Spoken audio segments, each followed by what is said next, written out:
All right, Hotel family. This is your brother from the RBG Nation, God Nollywood Jr. And we come to another powerful program.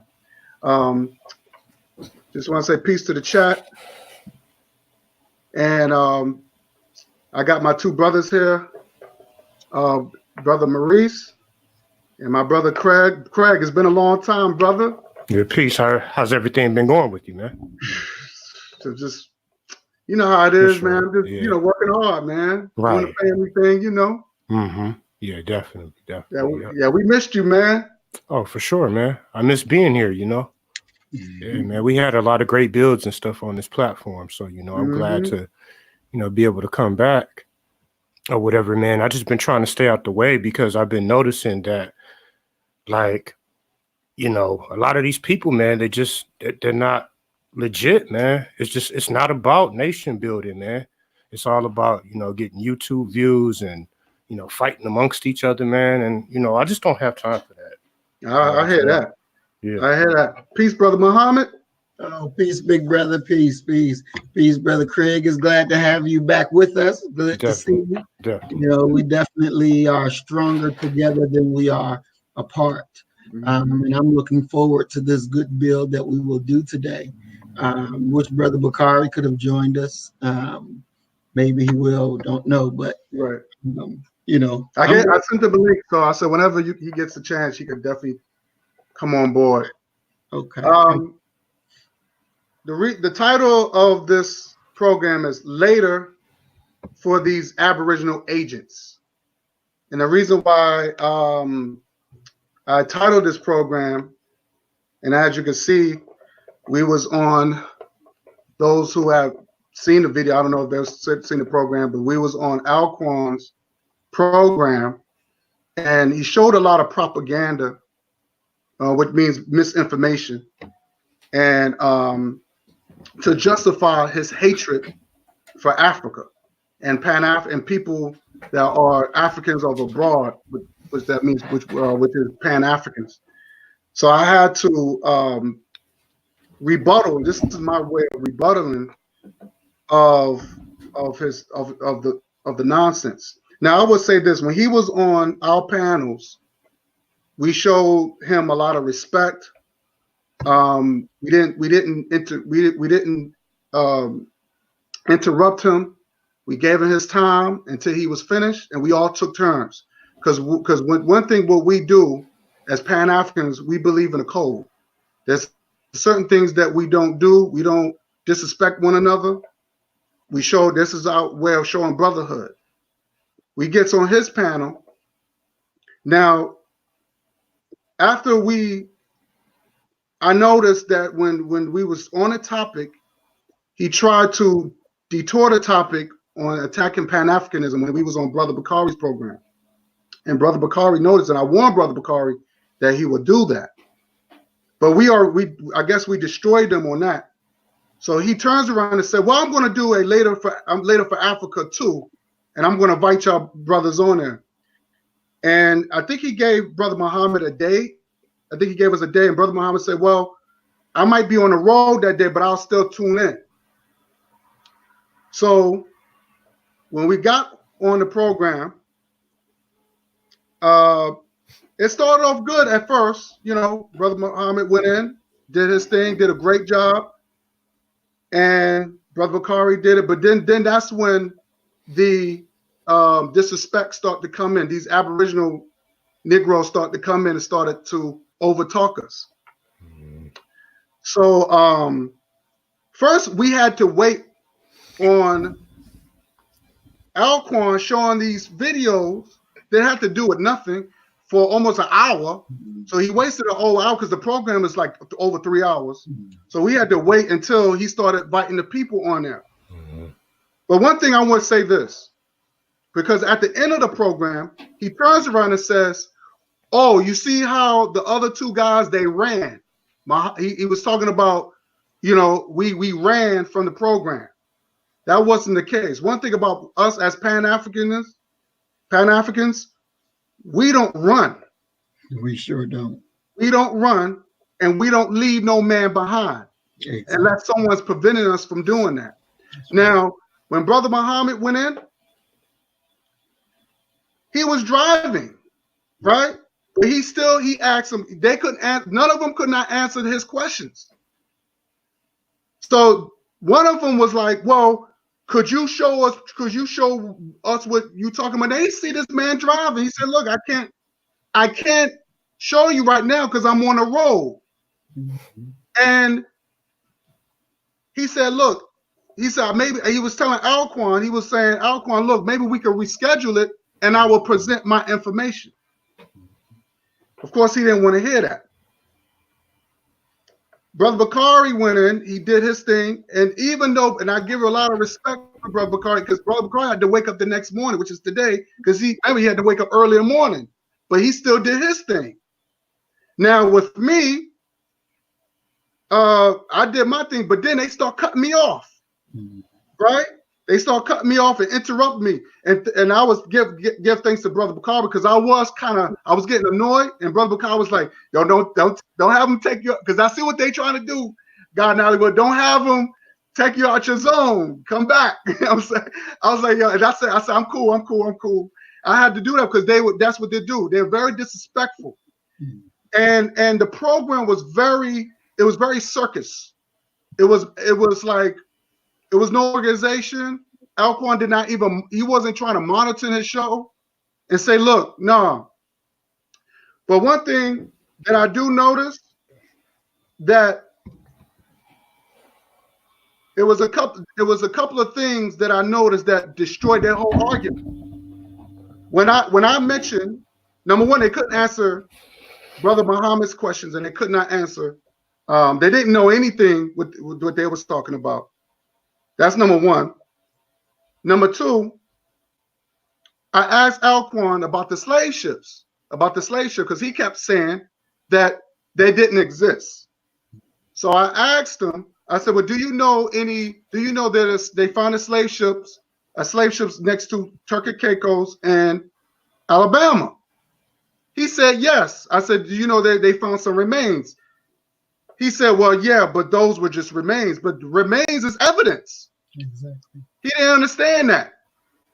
So that's number one. And number two, they brought up DNA. I call them tall hats.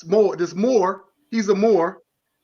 Let me tell you something. Moors, Israelites, they're all under this umbrella of Aboriginals, right? They're all under this umbrella for some reason, especially the Moors. And I call them tall hats because they have these funny hats. And by the way, those feds was originated from Europe. That's what those feds came from. They came from Europe. So trust me, no more cannot debate me on that. All they can do is do the research. So he brings up DNA, which destroyed his whole argument. And then he's going to turn around and say, well, I said, well, do y'all believe in DNA now? And you notice Alquan, who's against DNA, who don't even trust it, did not say nothing. He didn't even say anything. So which I was a little shocked that he didn't say, oh, no, bro, don't mention that because we don't believe in DNA. You know what I'm saying? But then the Moor said, well, y'all use DNA to find out your ancestry in Africa and all that. So, yeah, I'm going to use it. So that would destroy your whole argument. Because first y'all said y'all don't believe in it, and then when it comes down to your convenience, all of a sudden y'all want to bring it up. All of a sudden y'all believe in DNA now. So it was a lot of contradictory in their argument. So, but what happened was, Brother Bakari, he had to get up in the morning, so he left, and I was booted out. Now, it was another brother. I forgot his name. He was in the mix too. He was Pan-African. So what Alquan did, he set it up where he would set you up where you end up getting jumped, right? And he kicked me out. And I waited almost a half an hour trying to get back in because he was doing all his rotate, and then all these Aboriginals was jumping on his brother, and I'm trying to get back in. So look, I'm not gonna keep waiting. So Brother Muhammad was like, yo, are you still there? I was like, yeah, but I'm about to break because there's no structure going on. There's a lot of back and forth, and I can't even get my word in. So I left. But I want to say peace to the brother who held it down, and he stuck with it. But it was basically between him and that Moor. They was going back and forth. There was a lot of yelling. So, but I didn't really like how that went down. It was a lot of and they used it more to speak for these Aboriginals. He was the biggest loudmouth in that program anyway. He didn't know what the hell he was talking about. So I left. So then he's going to say that we ran. No, it was just madness, and we don't operate like that. What are your thoughts, Brother Muhammad? You know, and I think that, well, not I think, but in my opening comments, I told them that they were being very disrespectful. Very disrespectful. That's true. We had Alquan on, and we showed him respect. We showed him honor. What he did was to set up a trap for us, thinking that we were going to fall in and become the next quote unquote victims, but it doesn't work that way. We're not a group of people that runs. We don't run. Clearly, we don't run. We fight and we win. It's just that simple. We fight and we win.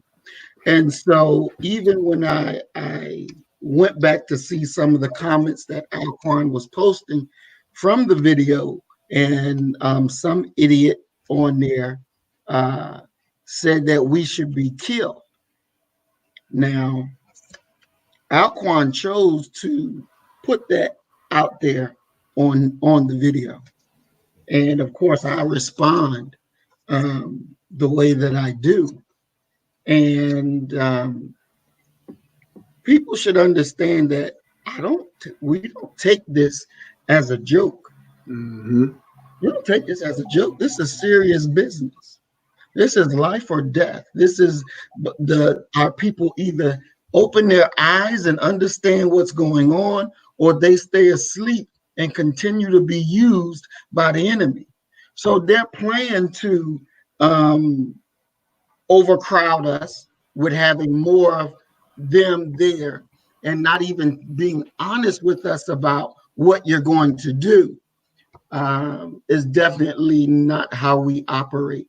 So we fight, and we fight. And if anybody come across the video that Alquan did, you will see that we stood our ground. We did not run away. Alquan used the whole freaking hour to put on his little display and then let us finally open our mic on, but we can't go back and go do the same damn thing that he just did. You know, that's not fair. That's not fair at all. And then even when I told him, okay, look, I'm driving. So, you know, I got slides that I can show, but I'm driving. So let's reschedule it. Like he never even heard that. He never even acknowledged that to be the case. And so that environment was more like a circus environment. You can't hear talking over and trying to cut you off and playing with this and playing with that. And I hope Alquan will do another video. I really do. And that I'm home, because I will go back and I will finish fighting, simply because there's people that follow them that are just ignorant to real information. They're ignorant to real information because they're dealing with bullshit from bullshit type people. And, when truth steps on the scene, an organized truth will defeat a well-dressed lie. Simply as that. And that's what they're giving. They couldn't answer no question. That's true. And they had the nerve. One of them had the nerve to say that, he's a scholar. Like, what? And I asked him, well, what book did you get this from? You know, he couldn't know the name of the book. Nope. But if you're a scholar, goddamn it, you know where you got your information from, but you can't recall where you got the information from. Now, here are these people, they sit up knowing what they were going to do. You know, we think we're coming for a nice, intelligent sit down. Right. Where we will talk about what's what. And instead of coming to a nice, intelligent sit down, it was like we came to a battle royal with hungry dogs and we were the dinner. Yeah. You know, and so they would rather lie to say we ran, which we don't run. You know, set up something organized where people can talk, and then you know, okay, I've rest my mic. Now you go ahead and you say what you got to say. But it is because that they're not interested in real information. They're interested in getting views and likes, and so that they could say, yeah, this or yeah, that. But no, they made a sorrowful mistake when they decided that we was going to be dinner, because that's not how we roll. Not at all. We don't go that way. We don't go that way. So all those no good, dirty bastards on there gonna get that ass whooped. They gonna get this information one way or another. And running season is something that we do not do. We don't believe in that. That's not our way. You know, our African way. We don't run. We don't run from no fight. God damn it, we will run to it. So Alquan, you really, you and your crew, y'all fucked up, because we're not Talik and all these other motherfuckers. You really fucked up. You startled the beehive, and we will light that ass up. And so I rest my mic. Fred, you've seen the video. What was your thoughts when you saw it, brother? Okay, could I do my quick little screen share real quick that I was telling you about? It's just a couple. Okay, how do I do this, man? How do I do it on here? You know, this has been my first time in months. Like, what do I push to begin my screen share? Just press share screen. No, just press share screen and I'll click it on there for you. Okay, share screen at the bottom. bottom. Show me what you're about to show. Okay. I'll wait just a second. Your entire screen. Let's go. Okay. What the hell is going on? It's talking about share audio. I just want to share my entire screen. It won't let me share. Okay, I'm sorry. Here we go. I got it. Got it. Good. So yeah, definitely, man. You know, I want my brothers and whatever, you know, anybody in the listening audience, take heed to the fact that I'm a little nervous. It's been quite some time since I've done broadcasts like this, so everybody please bear with me. But all right, here we go. The main thing that I would like to leave in everybody's mind is we share a common enemy. Can you see the picture on the screen? Yes. Right. Can you see, you guys can see the picture? Yes. Yes. Okay.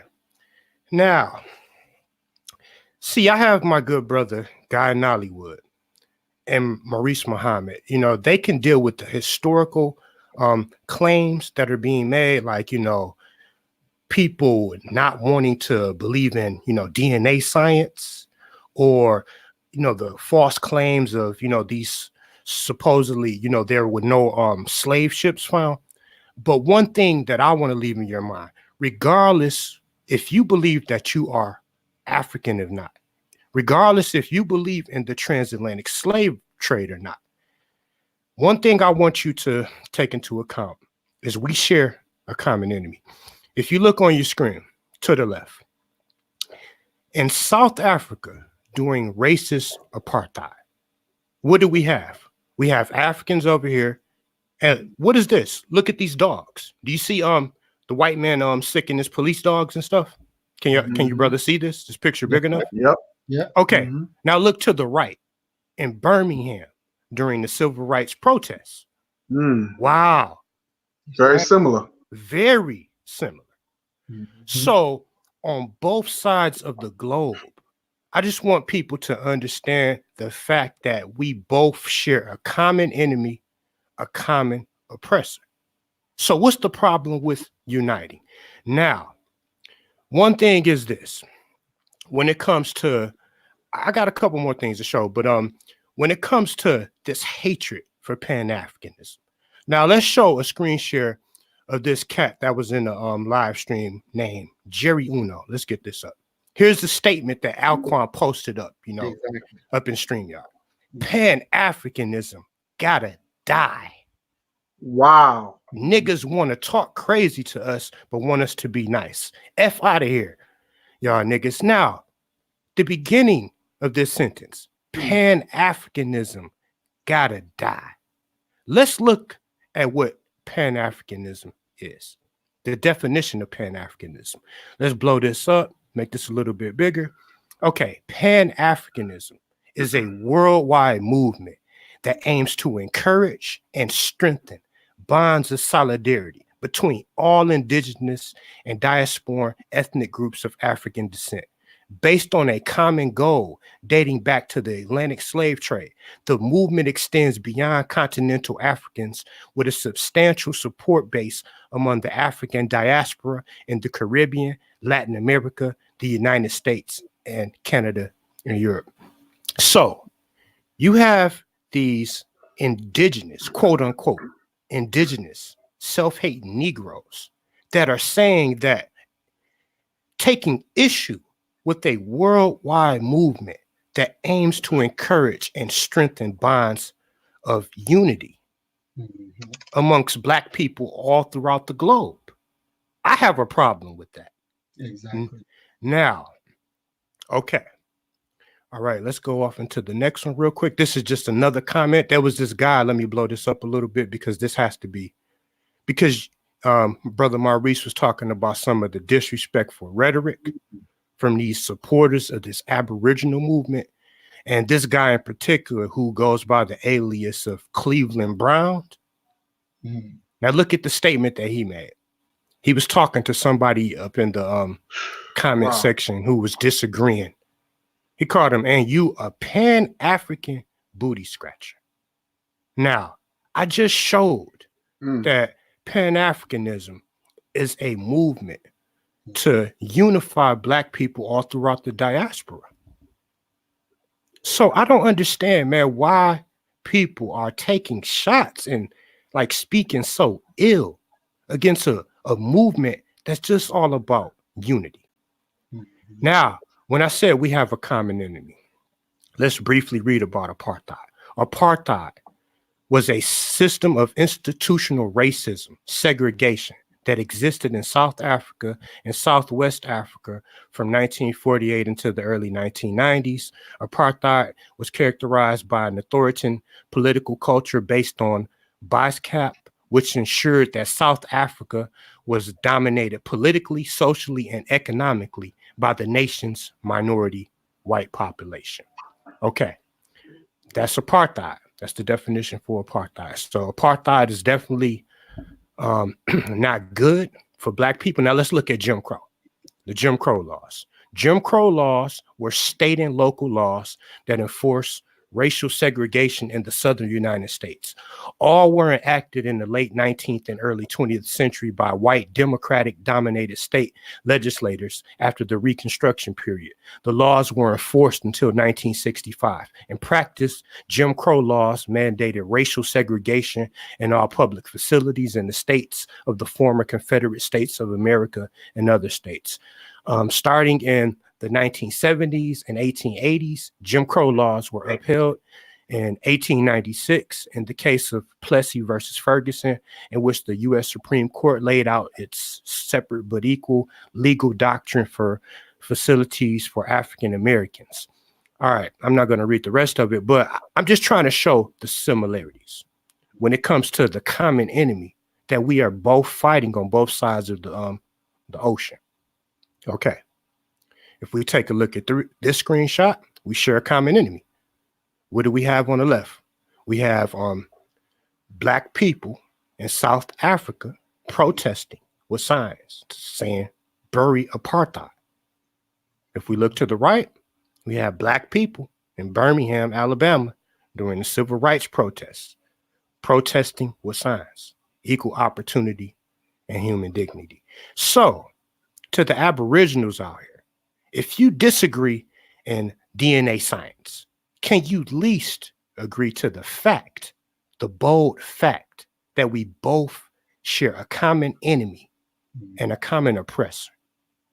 If you can't do that, man, I'm really just wasting my time here. Now, I want everybody out here, later on, for these people, see, all right, this Aboriginal movement, they use photos like this. You see, you got the little black baby, with this Native American family, right?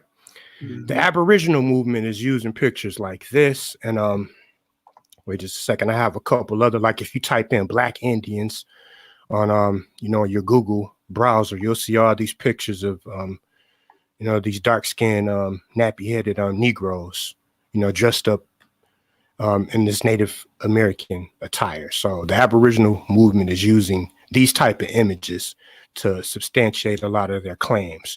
But upon closing, I want everybody out here later on, do the research yourself.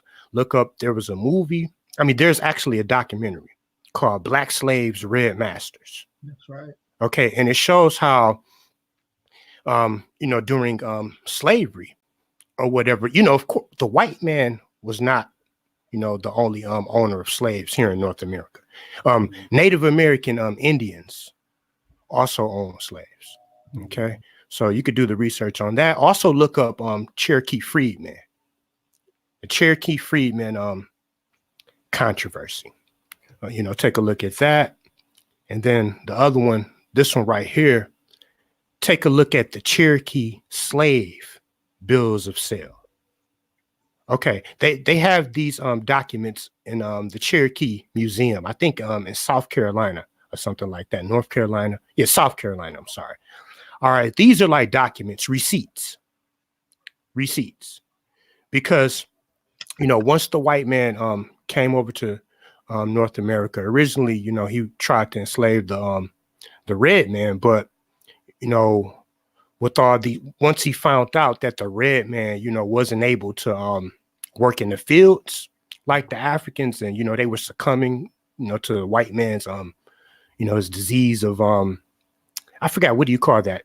The disease, smallpox. Mhm. Okay, smallpox, man, killed millions of okay, the Europeans basically wanted to train the Native Americans that were left to be able to function in a white man's society. So he taught them so many of his different traits, as well as owning slaves.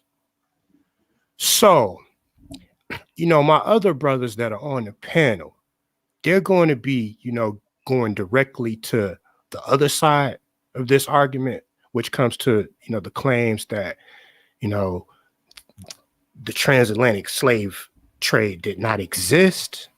All Black people in America are not from Africa.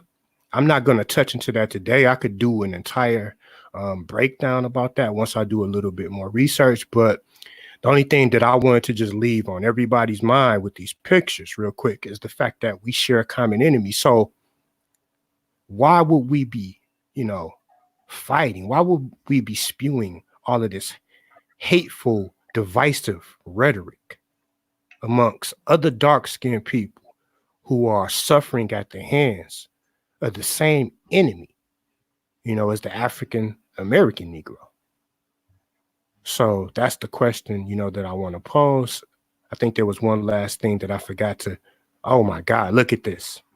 Cleveland Brown strikes again. I'm still waiting on you to go back to Africa where you belong. Wow. This type of rhetoric, man, is very, very dangerous. And you have to question, is this man even really a Black man? People who make these type of statements, out of everything that I showed you, I mean, if you took that picture away and just put up some type of random avatar, what would differentiate him from being just, a racist white man? That's the type of statement that a racist white man, would make about Black people, telling us to go back to Africa. But I'll tell you this, I'll go back to Africa, But first, this country needs to compensate me as well as, the 40 plus million African Americans, man, for the free labor that our ancestors worked on the cotton fields and all the discrimination, the rape, the murder, the kidnapping. I mean, give us our reparations and, we'll gladly go back home. But until then, we have a claim. We have a claim here in North America. And until that debt is paid, man, we're not going back home. So on that note, let me stop my screen share. Let me get back on topic. I just wanted to just lay that little foundation, man, and just put that message out there that, we share a common enemy at the end of the day. You feel me? We share a common enemy. And it's just this rhetoric, man, that's just going around like, the African booty scratchers, the, savage, calling Black people savages. And I mean, I don't have hate for Africans. Seriously. I know that, there's a lot of African, there's sellouts all throughout the, Black diaspora. There's sellouts all throughout the Black diaspora. I mean, there's sellouts, there are Negroes. If I go to the rough side of Chicago, that would rob me right now. The same can be said in, some of those rough areas in the Republic of the Congo. So I mean, I can't just stereotype just all African people. Like I can't cut down a whole tree just because of a few bad apples. At the end of the day, that's the way I look at it. I'm for Pan-Africanism. I'm for Pan-Africanism. I know that, I have African DNA that runs through my blood. I mean, we are so mixed up as a people. That's why we come in all shapes and colors, because what happened, on the plantations and the slave farms. Now, if you want to really get a real good breakdown of this, man, you can visit a brother named Irritated Genius Southeast. He has done multiple breakdowns about the breeding process and stuff, the things that happen on the plantation, man. Our ancestors were raped. They created us, almost as a science experiment. I mean, they were breeding us. Wait a second. Oh, the sister, Elena BP, she said most of us will go back to Africa with no qualms about it. This is a new day. I definitely agree. I would go back to Africa myself. But first, I believe that this American white man owes my people retribution. The white man, I will not leave America, man, until I get my due justice. You know what I'm saying? I agree. Yes, sir, bro. So, everybody, go ahead. I just wanted to just hear y'all thoughts about that, man. I mean, great slides, man. That was deep. I want to show y'all something real quick. I'm gonna show you my slides, and then I'm gonna hand it over to brother Muhammad. But I'm gonna show you this. Give me 1 second. Oh, not that one.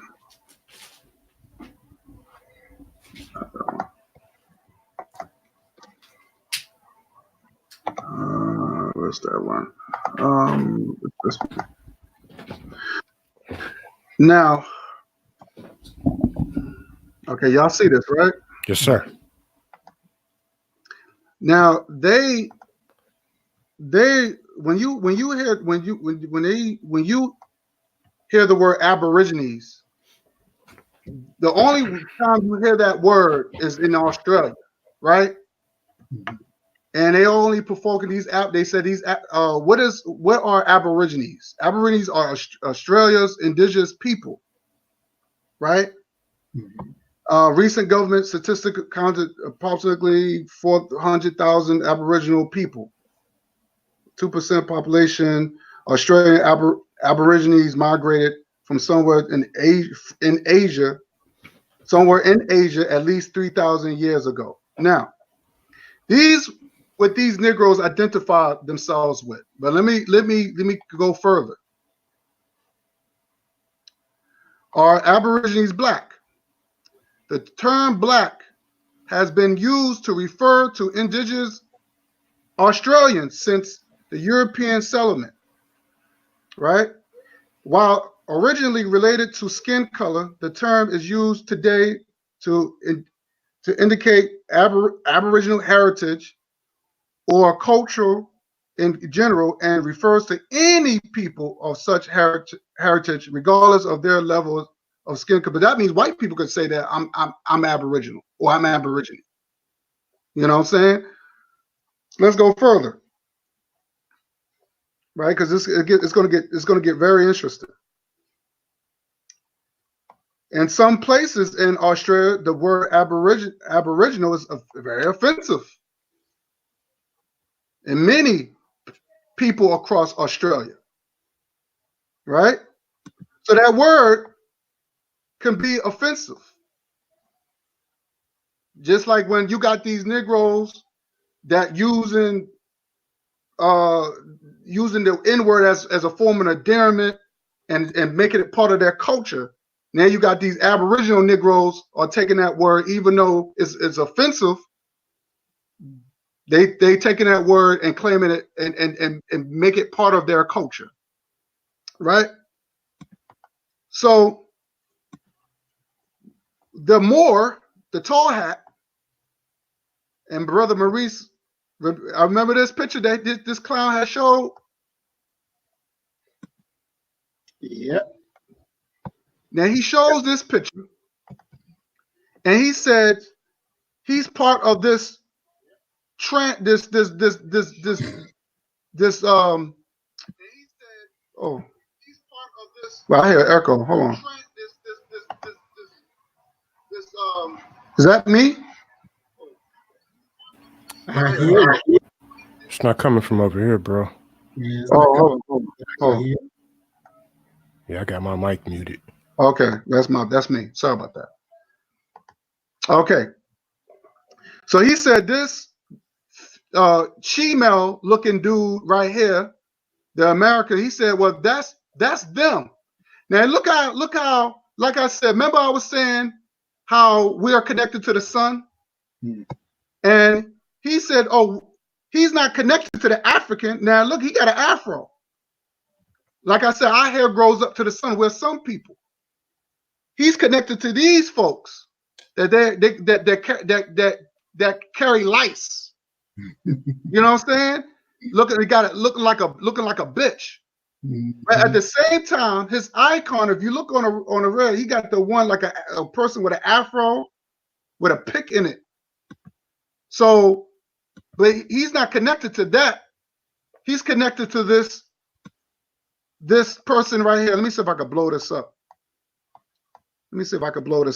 He's connected to this thing right here. I don't know what that is, but he's connected. He said, "Oh, we are not connected to African." And then he's telling the African, "Well, I don't think this person is really African. I think he's part of another part of the Americas." Bullshit. Excuse my language. But let's see how these people look, because I'm going to go by what they type of Aboriginal. I'm going to go by the people that's in Australia. That's the only Aboriginal people that I know. So let's see how these people look.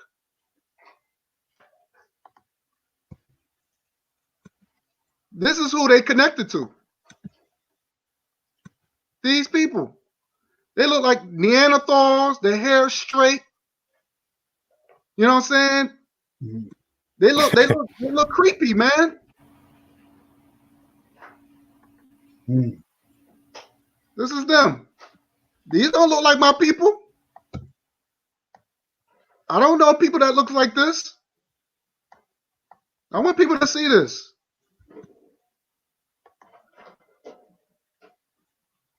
Look at that. That's what these are Aboriginals. But let me show you our people. Let's see African people. Because if you go on YouTube, they say they separate Aboriginal people from African people. Right? You're talking about Aboriginals, right? So let's look at African people. Let's look at them. Look how beautiful our people are. Look how beautiful our people are.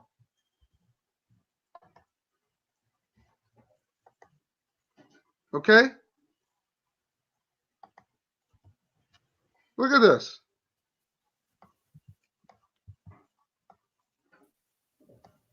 Look how beautiful our people are. We don't look like those kids that those creepy creatures kids that's in Australia, but those are Aboriginals. Now I'm going to show you a picture. I'm going to show you a picture and about George Steiny. And I know, even though when I look at it, it's still disturbing what the United States government done to him. But I'm going to show you a comparison of how, just like Craig showed a comparison, I'm going to show you a comparison how he looked and how he looks like the kids in this picture. This is George Steiny. Now, don't he looks like these kids in this picture? They're very similar. The DNA never changed. You can't compare these kids to these kids. These kids. But they connected to these Aboriginals who've been doing all that rhetoric talk. They say they'd rather be connected to these looking creatures than the Africans. Okay? Now if George Steiny went over there to South Africa or or Ghana, he'll fit right in. So I just wanted to show that part, how they want to those people that have that Neanderthal blood in them. This is what they want to be connected to. Let me get out of here. So I want to just show that real quick. Those are those Aboriginals, those that they want to be connected to those people. So I got more screen shares, but I'm going to rest my mic on that one. Okay. Well, what I want to go over is because, look, when we think about, as Brother Guy broke down the term Aboriginal, who is original? Who is the first? And we are the first. We are the original. Everybody from that becomes Aboriginal, which means from the original. Even though one of the dudes tried to say that that's not true, but that's what the word ab means. When we break down, I'm going to share screen, and I'm just going to go over this map so that we can have a good understanding. Okay. So, can y'all see this map?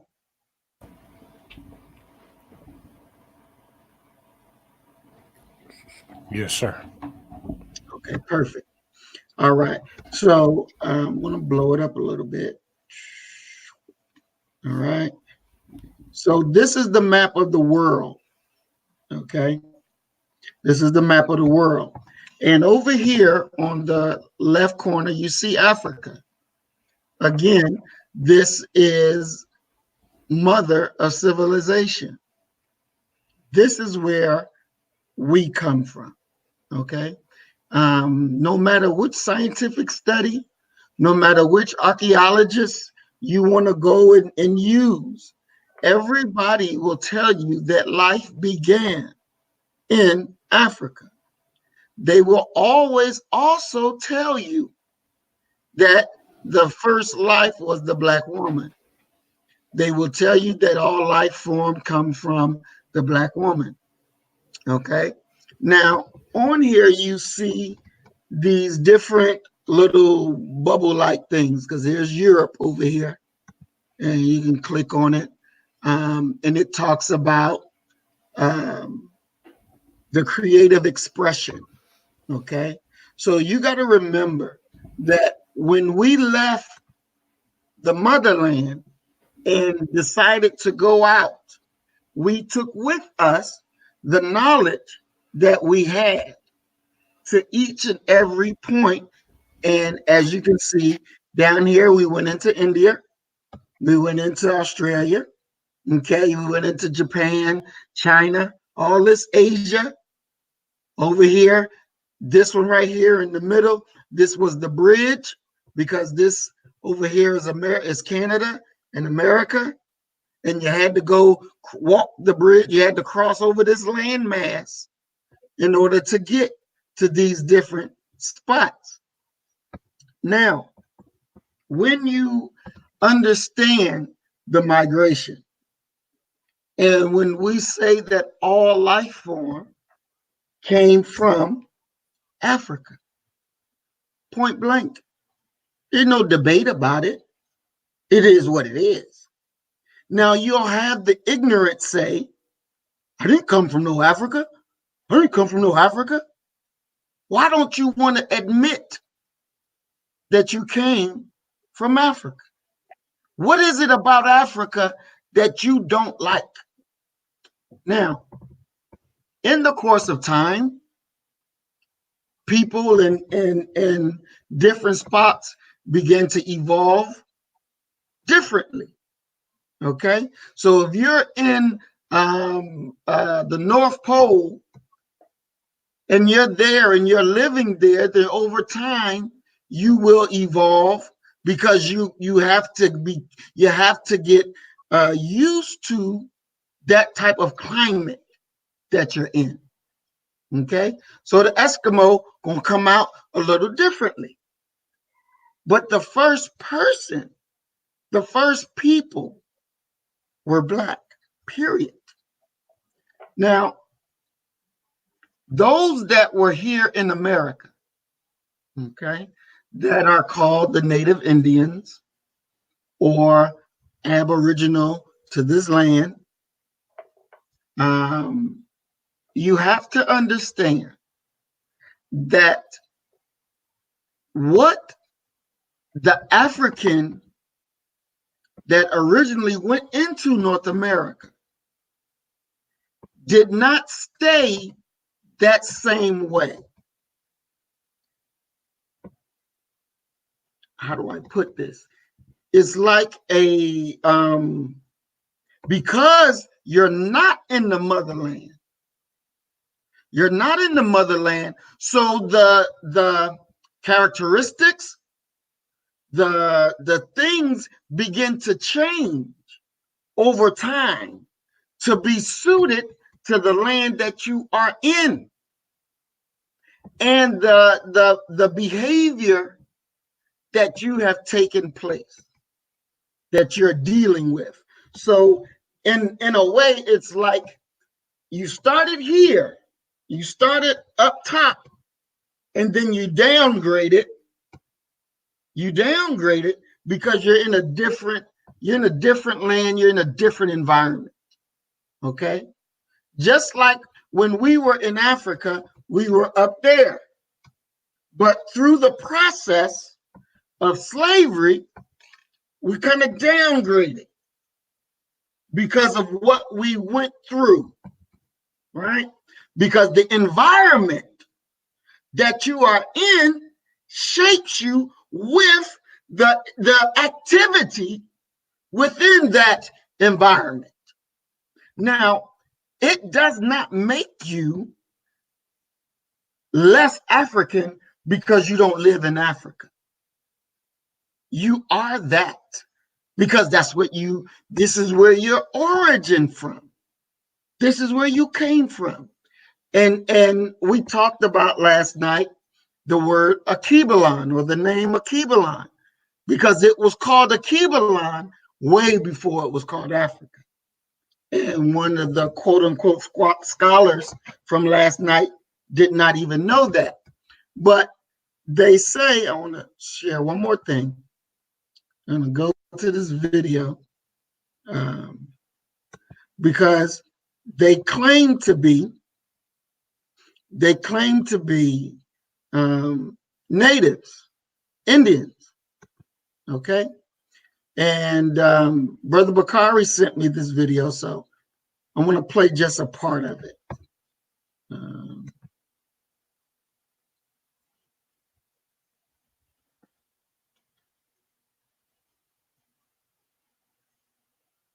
Okay. I don't know why I can't hear it. Guy, I'm gonna need you to play the video for me because for some reason there's no sound coming out. So I'm going to put it in the private chat. If you could cue that up and play it for me.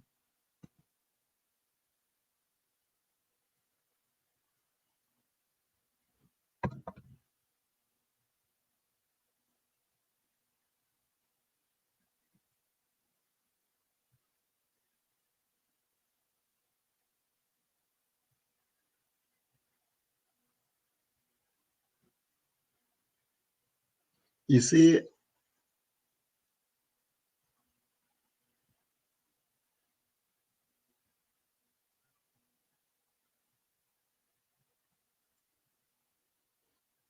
You see it, Guy?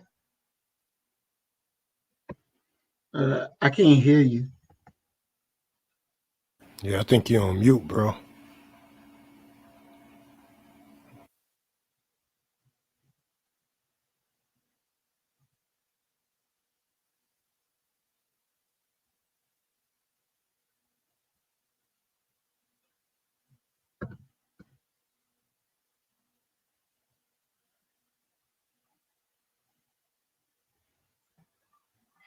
Give me 1 second. I'm gonna screen share this. All right, let me see if I can.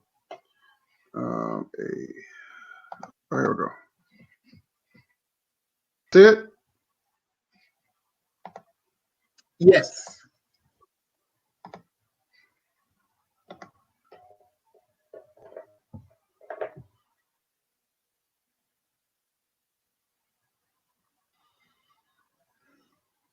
I'm Apache, but really that's the government's name because they can't say Zeslikai in there. They will tell me how awesome they think it is that I've decided to be a part of my culture. And it's funny, it hits me weird and I don't like it. And I didn't know why at first, but it's because I haven't decided to be a part of my culture. I live it every day. I'm more comfortable with the term Native, divorced from Native American. Indigenous, if there is one term I do not like to be called, is American Indian. And for me, to be Indigenous is to have an intimate and interconnected relationship to a homeland. And so that's really important because land is, tied to every aspect of who we are. Being Native in a city is almost a daily reminder of your people's erasure, of the fact that people don't even remember that you're here and that you exist. But what I did encounter was just this preconceived notion that I say, oh man, if this was 40 years ago, I can just do whatever I wanted to. The cattle outside doing the work and the dog inside the house, those are property. Those are the Black folks in America. They're our property to white men. Then the exotic antelope on the wall, or the exotic, that's the native. That's how natives are perceived in America. We're treated like animals. They monitor our blood quantum. We're the only, besides dogs and horses, I don't know of any other animal that they monitor the blood quantum. The way I explain it to people is like, imagine a pizza with different slices and let's say 32 slices. Of the 32 slices, I'm 28 Apache. That's my particular blood quantum. And Native Americans in the US are the only minority group who have to prove their nativeness on an Indian card. it's used to divide Native people against each other. It can be used as a way to say I am more Native than you, and I. Okay, so what I want to just real quick, and we're gonna go back to the video, but you hear that she said that Black people are considered property to white people, okay? Mm-hmm. And that the Native Indians were considered something exotic to white people. And she also said that their blood has to be tested to see how much quantum, or what is the amount of Native American that they actually have in there. And she gave the example that if there's 32 slices, then she got 28% of this blood quantum that says that she has Native blood. Now, to our Black people who say that they're Native, then definitely go get your blood checked and see how much of that blood check you fall in there. And if you don't fall in at a certain number, then you don't even get fit into the door. Go ahead and play the rest, and then I'm gonna stop you. We're almost done, and I'll make my final comments. Was a part of that too. I used my 4/4 to kind of make myself feel better against other people. The 1 drop rule, meaning that, 1 drop of Black blood makes you Black. That was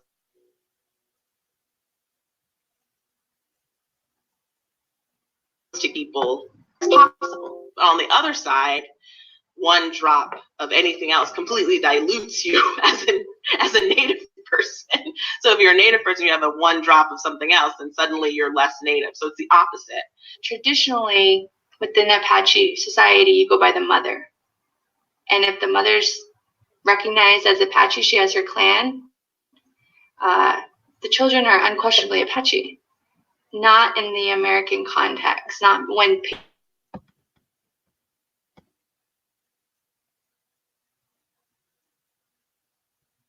Trump's major an Apache. What does that mean? Being a mixed race person is a whole another side of it, but that's a very common experience in our tribe. So it's not as if we're unusual in that way. What is unusual is the admixture of Black. My grandfather actually doesn't want people, if he hears that somebody from the tribe is coming over, he won't come out of his room because he doesn't want them to know that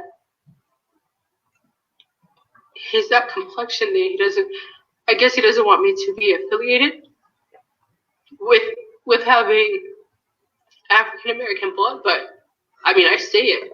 It's not going to change anything. If it were up to the American government, Natives wouldn't be around. Because after a certain time, that blood will dilute. It will go out.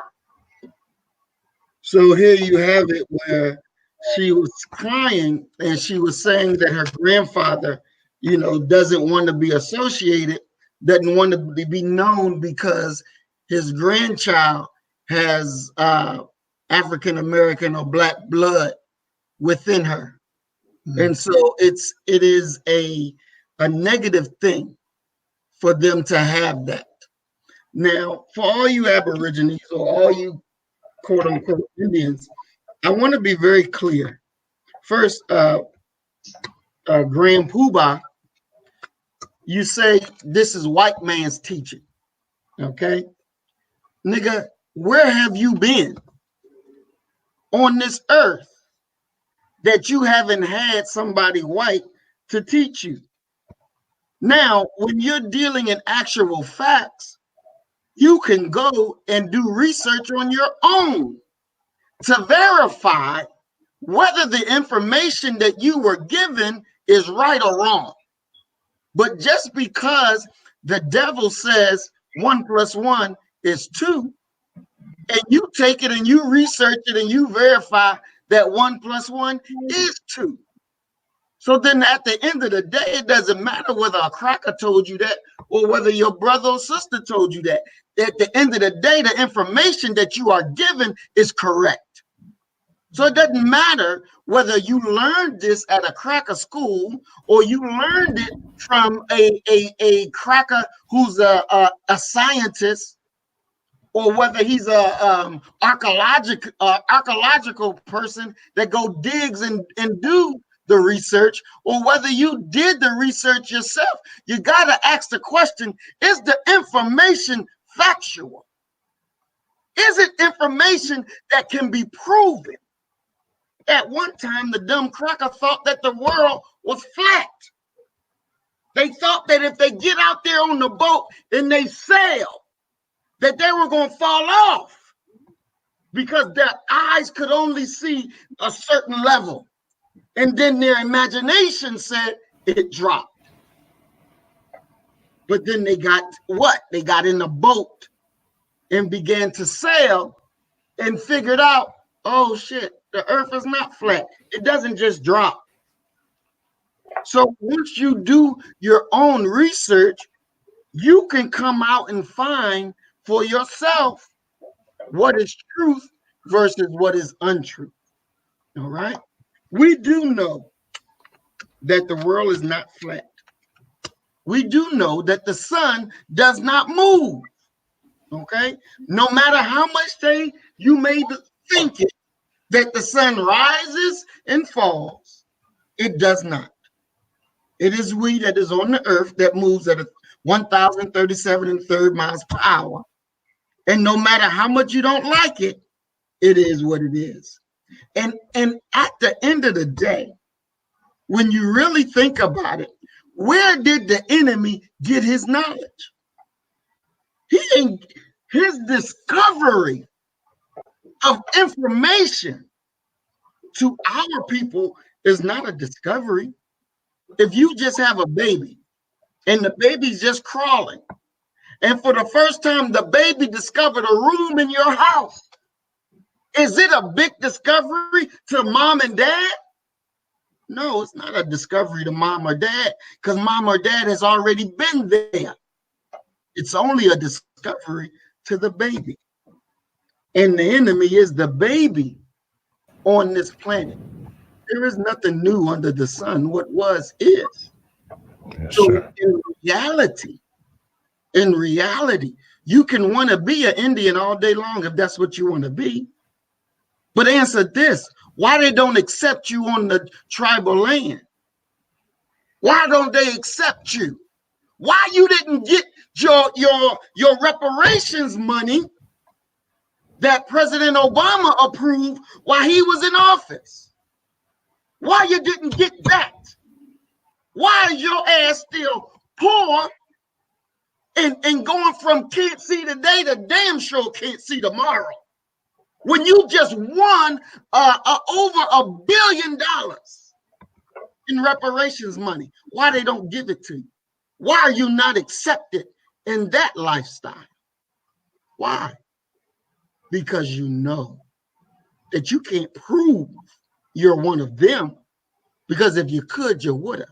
Why you're not living on their reservations? Why are you with us? We're not holding you here. If you're one of them, go to them. They have their land. They have their city. Why you can't go to them and say, here I am, your long lost cousin or your long lost brother and sister? Why are African Americans in courts suing the Cherokee? Is it because the Cherokee don't accept you for who you say you are? Because they say, nigga, you not one of us, you an African. Get the hell off of our land. See, it's very disrespectful to say the transatlantic slave trade, that's a hoax. It never happened. Really? Well, the Indians that were here during slavery, and they passed on their language to their people. What's your language? Why you can't speak your original tongue? Why you don't have the evidence that you are what you say you are? It's not us being them, but if you're them, you're them. See, we say we're African. That's what we say. And we don't make it no, oh, we think we African. We're African. And guess what? Our people on the continent, they accept us. So when you understand what Pan-African is, and then you'll see why you fail at being indigenous Indian, because they don't accept you, because they don't want you, because they don't like you. They reject you because they know you're an African. you're an African. And trust and believe that is who we are. And if you accept your own and be yourself, you don't have to go and grovel to an Indian who ain't even half what you are. And I rest my mind. Yes, sir. Man, that was very powerful right there, brother. Man, yes, indeed. All I want to say, to the brothers and sisters out here who are claiming, the Aboriginal heritage, trust and believe. I feel your pain. Now, slavery was a horrific event. So much was lost. So much was taken. I mean, the bodies stacked up. Millions of our people lost their lives. Millions of our ancestors were raped, castrated, treated as, animals. So this is why, man, a lot of us, we have just been bred and we have this self-hatred just so deep inside. I mean, we're at the point to where we hate to see another black person. We killing each other left and right because we're all operating on automatic remote control. This is what was instilled in us during slavery, was a lack of knowledge of self, a lack of pride for what we really are and where we truly come from. So I'm not going to beat, the Aboriginal community up too bad because I understand where this self-hatred comes from. It comes from years and years of us being taught that, having kinky hair was ugly. And when you see a, light-skinned baby with curly hair, oh, baby. I mean, I remember, you got grandparents, who were brought up in the 30s or, second aunties. They would give special attention to that little light-skinned baby with curly hair. That's right. Oh, baby, you sure do got some good hair. We have been bred with this mentality to just believe that, anything black is, ugly, in other words. So I feel the pain of the brothers and sisters claiming the Aboriginal heritage only because of, systemic racism and white supremacy that still remains relevant and in power today.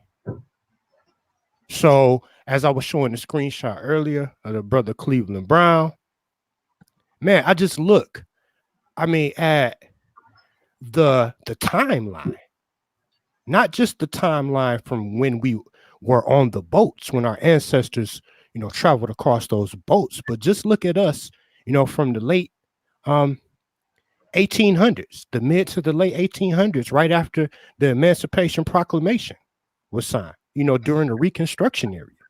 I just watched a video the other day showing it was documenting Black Wall Street and how the goddamn no good dirty white man came and just burnt down that beautiful community of black people who owned hospitals, schools. Black people, every time we have tried to become self-sufficient, the white man, because this is how white American capitalism works. It works based off of, based on a class system. As long as they keep, black people, as second and third class citizens, this is how, the American white man is able to stay in power. So the white man would die without black people here. They don't want us to go back home. They don't want us to go back home. So they put in these agent provocateurs to come amongst the people and spread misinformation, to spread division. Now they got us fighting amongst each other. Oh, I'm Aboriginal. I'm from Africa. When I showed earlier in the program that we all share a common enemy, and that's racism and white supremacy. So why can't we, based off of the common enemy that we all share, the common oppressor, why can't we just come together in unity and represent Pan Africanism. If you don't believe in DNA, like I said earlier, you don't have to say that you're African. You could be a Aboriginal American Negro Indian if that's what you want to be, if it makes you feel good. But at the same time, do not forget who the true enemy is, because regardless if you're Hebrew, regardless of what your religious set that you come from, regardless what heritage that you claim, if there were 4 Negroes in the car, one of them was claiming Hebrew, one of them was claiming Aboriginal, one of them was claiming Africa, and one of them was claiming ADOS, and racist white police officers stopped them over. Do you think they're going to be asking, oh, who's Aboriginal? Man, they don't give, the white man don't give a fuck about that. They're going to say we got 4 niggas, and it's, pardon my French, we have 4 niggas up in the car. Let's deal with them. You know what I'm saying? So I'm just hoping I'm not going to be able to change and convert everybody. Those who claim Aboriginal descendancy, there's nothing that I could say to ever change, their opinion. All I just say, can't we just come together on common grounds? I extend my hand, in unity, just like, the Honorable Elijah Muhammad once said, if you take 1 step towards him, he'll take 2 steps towards you. So I'm going to do the same. So let's just stop, man, just making, these crazy divisive statements, man. Talking down upon, other dark-skinned people that's been oppressed throughout the world. So upon that note, I'm going to pass the microphone back to my good brother, God Nollywood. Peace and black power to all black people, man. Yeah, 2020. definitely. Powerful.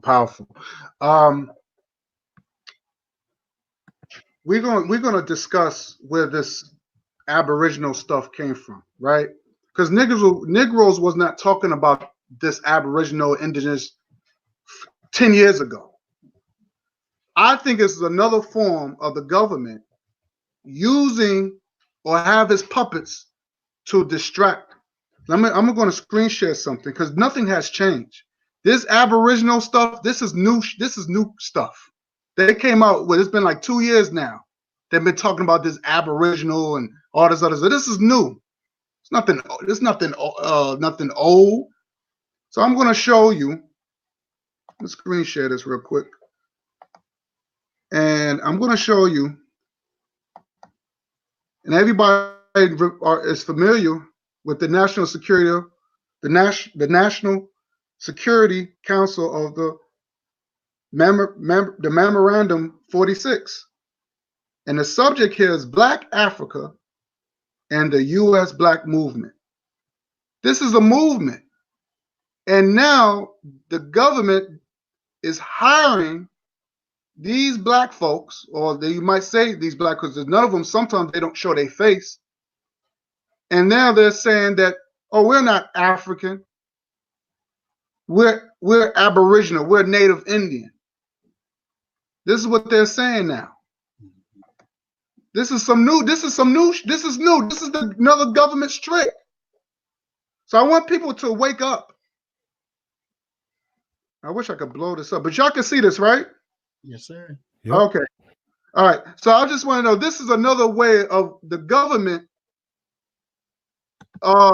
attacking, because a lot of people are waking up and a lot of people are going back. As a matter of fact, a lot more black people are going to Africa, living there, investing, and they don't want that. So this is a new thing. This Aboriginal stuff is 2 years old now.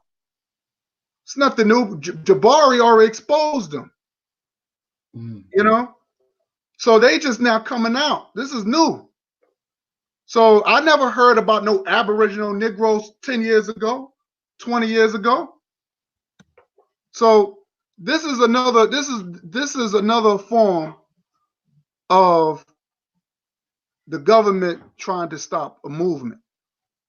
Now I'm going to screen share something else here. Let me get out of here. And I'm going to screen share something else. And this is to these Aboriginals. Let me see, where's that? What I'm trying with that. See something. Security. Oh. Oh. Oh no, that's not it. Sorry. Sorry about that. It's not what I want.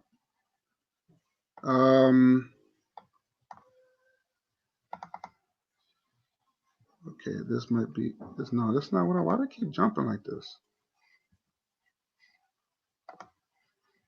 I'm trying to get this.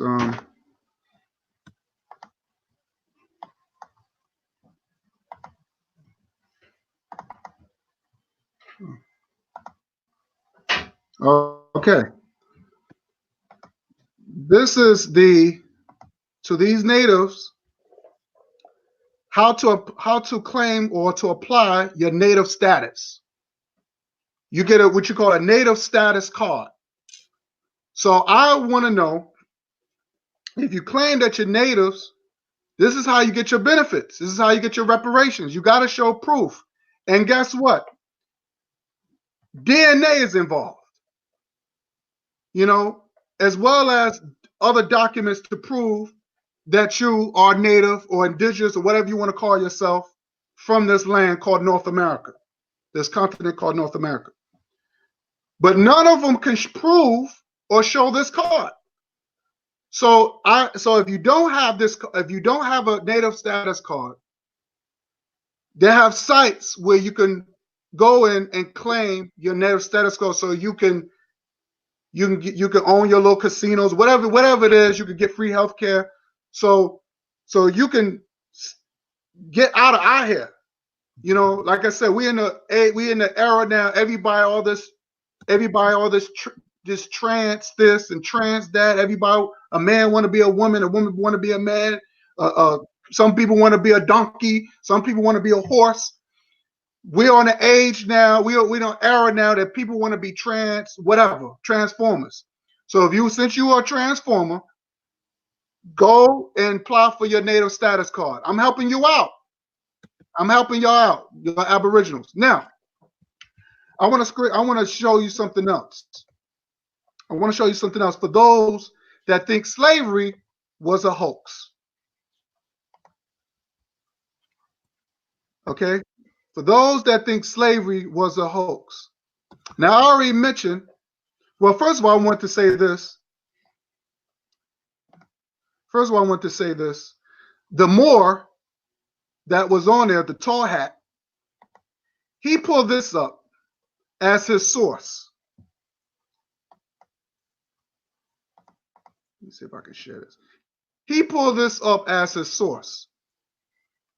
This is the source that he pulls up. Now, this is some European garbage. Come on now. This is they take old English words.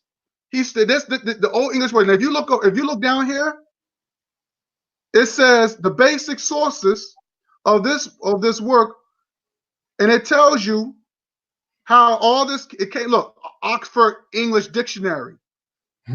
All these are European stuff. Old English words that Europeans no longer use no more, and this is the dumbass source that they use. They love. I'm telling you, they talk about the enemy, but they love the enemy. Okay. So you can't use this. You can't use the enemy sources as reference. This is garbage. So we're not gonna get on that. Another thing I want to add. Let's get on this. I want to show you. I want to screen share this real quick. I want to screen share the slave ship. They said it didn't exist. Okay. It didn't exist. All right. So everybody know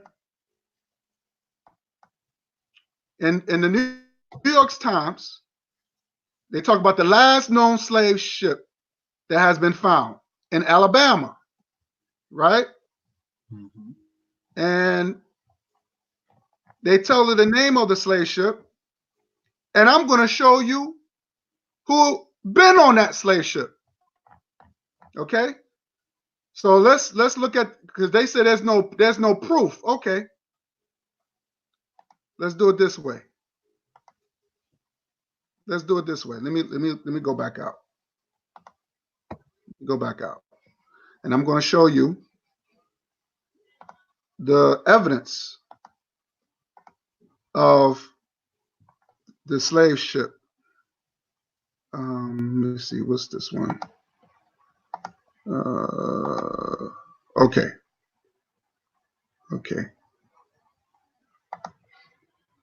All right. Now this is the slave ship that they found, and this is the remains of the slave ship, right on the coast of Alabama. And this is the name right here, called Claudia, right? The last U.S. slave ship that dates back in 1860 has possibly been found, right? This is the remains as you see here. Now I'm going to show you the person who been on this slave ship. Come on. All right, let me get out. Let me get out of here real quick. Now I'm going to show you the person. And thanks to Brother Bakari, he gave me that information, and he asked those morons, did they know who this person is? And they didn't know who the person was. So I'm going to educate them. Let's do this. What's this person's name below? Oh, here we go. Cujo Lewis. Okay. He was born in 1841 and he died in 1935. And his real name, his African name was Oluo Kusala, and also known as Cujo Lewis, was the second and last known survivor of the Atlantic slave trade between Africa and the United States. Okay? Together with 115 other African captives, he was brought illegally to the United States and on board the ship of what? Claudia in 1860. This is the guy right here. Okay? That's him. So when people say slavery didn't exist, or they didn't find no remains, they don't find no person who survived and told it, okay, that right there is out the water. Now you got the evidence. Now you got proof. Okay? So I just wanted to destroy that myth of slavery didn't happen, it was a hoax. So yeah, so that's what I want to bring on. I got it one more share, but I'm just gonna end it on. I'm just gonna rest my mic on that note. So we got the remains. You saw the remains. You saw the person who experienced on that slave ship, who lived through it, who actually lived through it and told the story. And you saw the picture of the guy. You know, they haven't showed nothing. They haven't shown no proof. We're giving you the evidence because that's all we do. We're about truth. And I rest my mic. And you know, they also say that, well, you know, y'all Pan-African bullshit. Don't nobody believe in that. No, that's not even real. But you know, let's look. I'm going to share my screen and just show you that it is real. Okay, because it is. This is something that you should be a part of. Okay, so do y'all see this? You're right. Okay. Now, this is the Pan-African Council, all right? And you should go ahead and, sign up for your information so you can learn about it. Now, this brother looks like one of us. This, see if I can get that sister to appear back on here. Yeah, the sister, she looked like one of us. Looks like people you can relate to.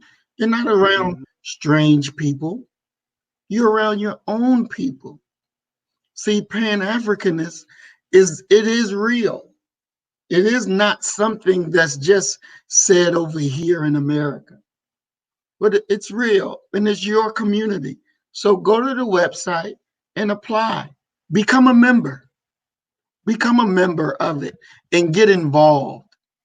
This is why you don't accept your own, because you're not involved in the work of the reformation of our people. You got to get involved.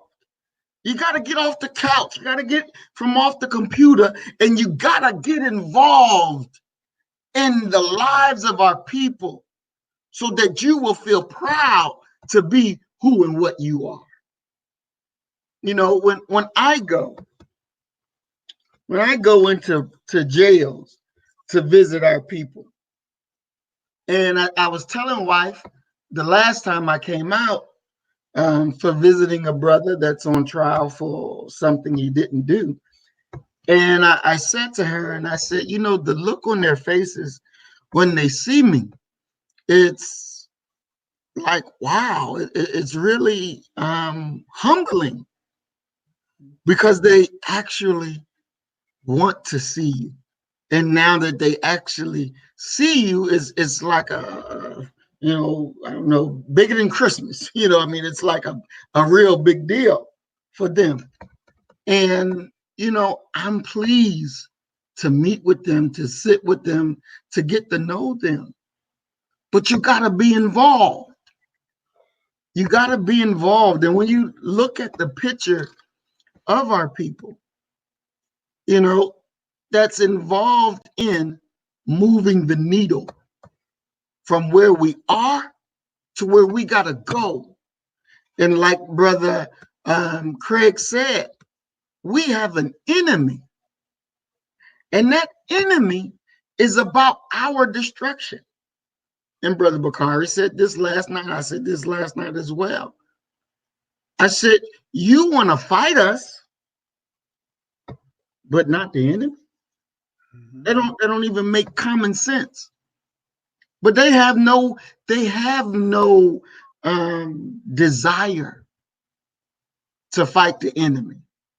They don't. They just want to go along to get along. They want the easiest way of movement. The easiest way of movement.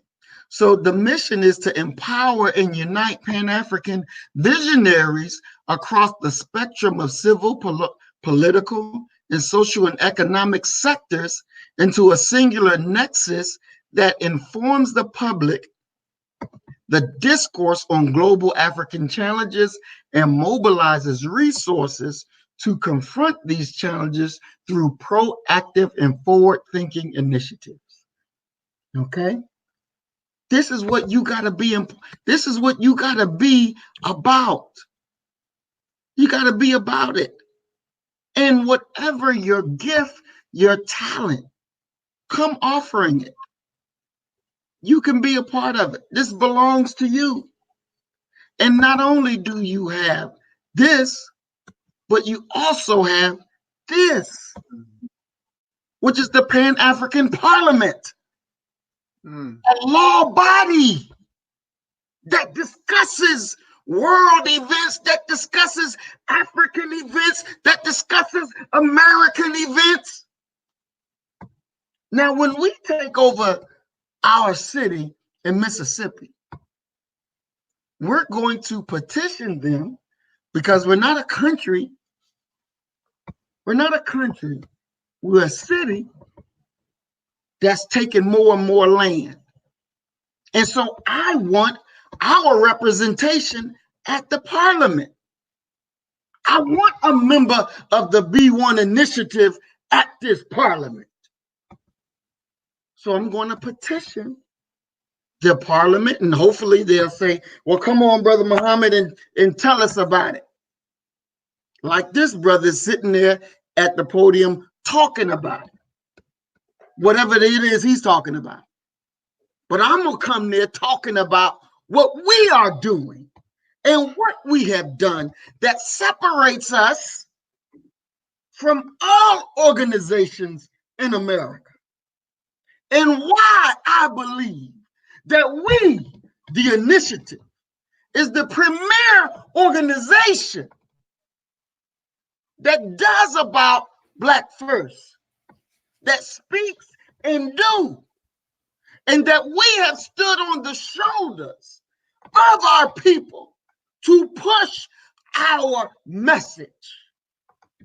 And what we have done in America on a small scale, but yet growing, can be done on a bigger scale, on a larger scale, in Africa, in the Caribbean, wherever we are, in the UK, it doesn't matter. Wherever we are, we can take power. Why? Because we are the original power source. You got to have vision. You got to have vision. What the scripture says, the people perish because they have no vision. We got vision. And we were born with a message. And it's for us to deliver the message. We are a nation. There's a difference between nation and country. Some say, you know, nation and country is the same thing, but in reality, it's not. There's a difference. And most people don't talk about the difference. But we are a nation. Because a nation is a group of people that share the same ideology, the same culture. And they don't have the what do you call it? The sovereignty. They're still under somebody else's law, but they are a nation within that country. So we are a nation. Black First, Pan-Africanists, we are a nation. RBG, we are a nation. And we're getting our own land to form a country. And we will take this vision throughout the earth and awaken our people. This ain't pie in the sky. This is real. This is real. And you walk with us and you will see where we go, because you're going to go right with us. You're going to go right with us. This is global, because all this belongs to us.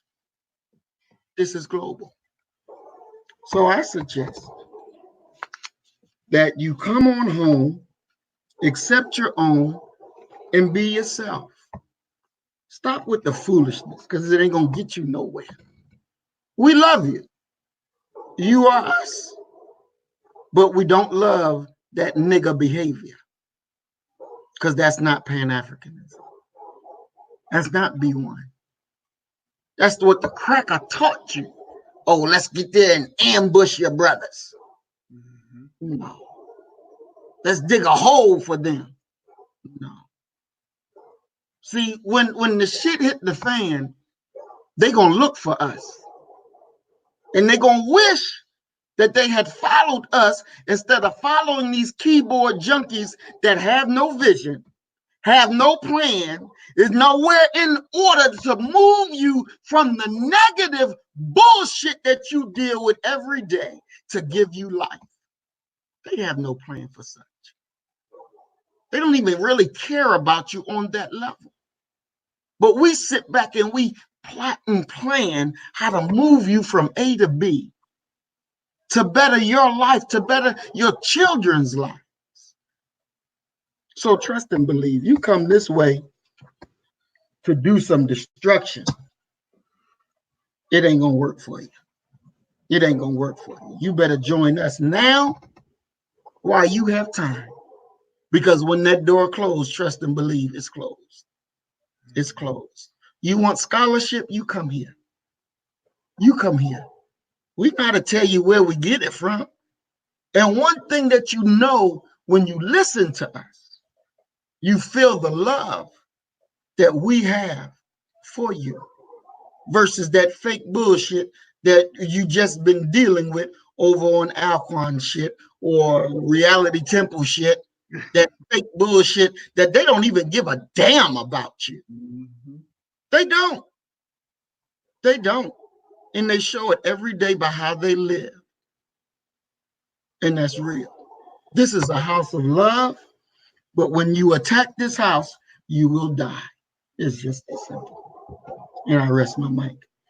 Yes, indeed, man. Powerful, powerful. Yeah. I mean, I guess I would like to say this, upon closing.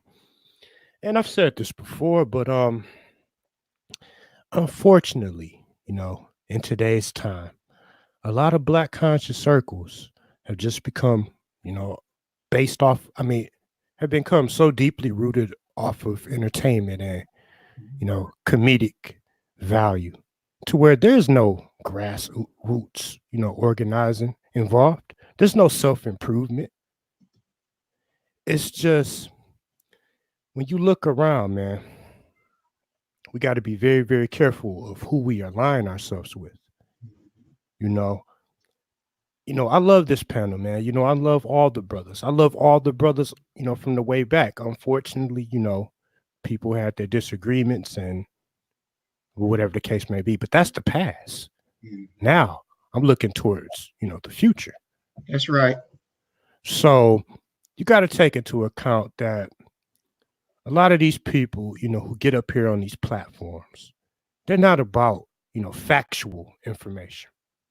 They're about, just entertaining a crowd. They're about entertaining a crowd. That's the way I look at a lot of this information that's going around about this Aboriginal stuff. Because one of the problems with some of these so-called Aboriginal scholars is they provide these sources, but a source is only as good as its author. Anybody can create a fake a website or doctor some pictures. That doesn't mean that it's, truthful. Just like that picture that they were showing last night. I mean, this Negro had the nerve to sit up and show a damn drawing to prove the fact that, this is African people who are already here. I mean, man, come on. Come on. But at the end of the day, man, it's just some people that are not worth saving. I mean, you could try your hardest. You're not going to be able to convert everybody.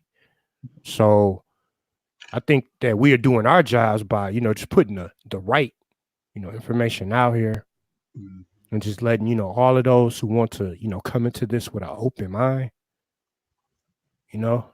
they can soak in, the information, and those that want to remain, in ignorance, it's just, man, we're going to have to just push them to the sides, at the end of the day. So I normally, I don't get caught up in a lot of these YouTube beefs back and forth, because if a Negro, like a lot of Negroes are, from what I hear, are still mentioning my name, putting my name in the mix of a bunch of foolishness that never even existed. But I'm not gonna, waste my time or waste my energy to try to respond to some Negro to go back and forth, making these videos, man. I just want to be a part of something that is going somewhere. I mean, let's go somewhere.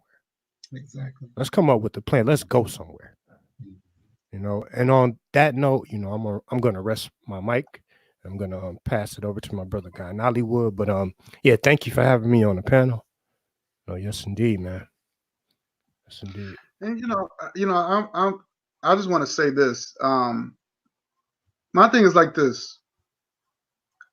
If y'all want to be your own tribe or whatever, that's fine. But don't worry about what we're doing. You know what I mean? Like we're handling business.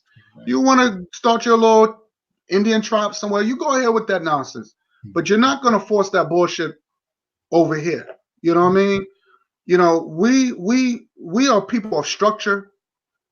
We are people of business. We're not into all that other nonsense. I'm not getting back and see that was, like I said, that panel was on some clown shit. Believe it or not. I didn't have time to go back and forth with people. It's entertainment. And I think those people were just paid actors. Just to try to break up something that something that's powerful. And I don't have the time and energy to be going back and forth. A lot of it, it's proof and evidence. It's on record that a lot of them they didn't come with no real scholarship. It was all just fuckery, So they didn't want to, they were just kept cutting us off. So that shows and proved to they embarrassing themselves. We are people of structure and we mean business, So I'm not getting into all that. I'm not getting into that. People just out there to get views and to get attention and just to raise their little GoFundMe and all that crap. But we here, out here, we actually putting in work, but we don't get the same type of, clout like them coons are getting. So, but we're still pushing. But I want to screen share one more thing, and this is one of Angel Snup boys. I'm gonna show you Angel Snup. This is Angel. Yeah, this is Angel Snup boy, the common sense guy. Because Angel, the Looney Tune bin, Mr. Looney Tune, he always all about common sense. So he met a white supremacist. I'm sorry, I won't use white supremacist. I would say Mr. White extremist. He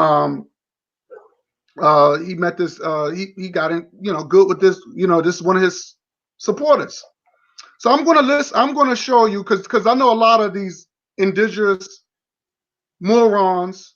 They like stuff like that. They like to hear things like this. This is their master. This is their boss.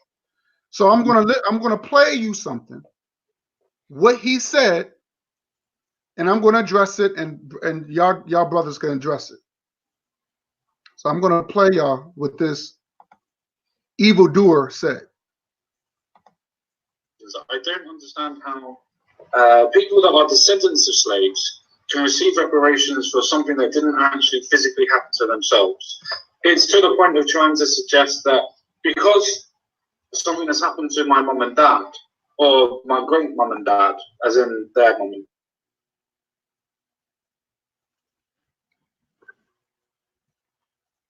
grandfather, I should get reparations for it or condolences for it, when I didn't do anything to deserve it. I didn't do anything to get it. It's the same thing for trying to prosecute people that are not the direct people that you need to prosecute the people for the crimes. It still carries on the same base. As in people that are direct descendants, yes, you could argue that it affects them, as in the case of they're in America.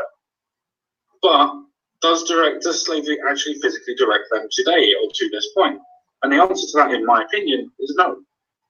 So I don't see how people are crying out for reparations.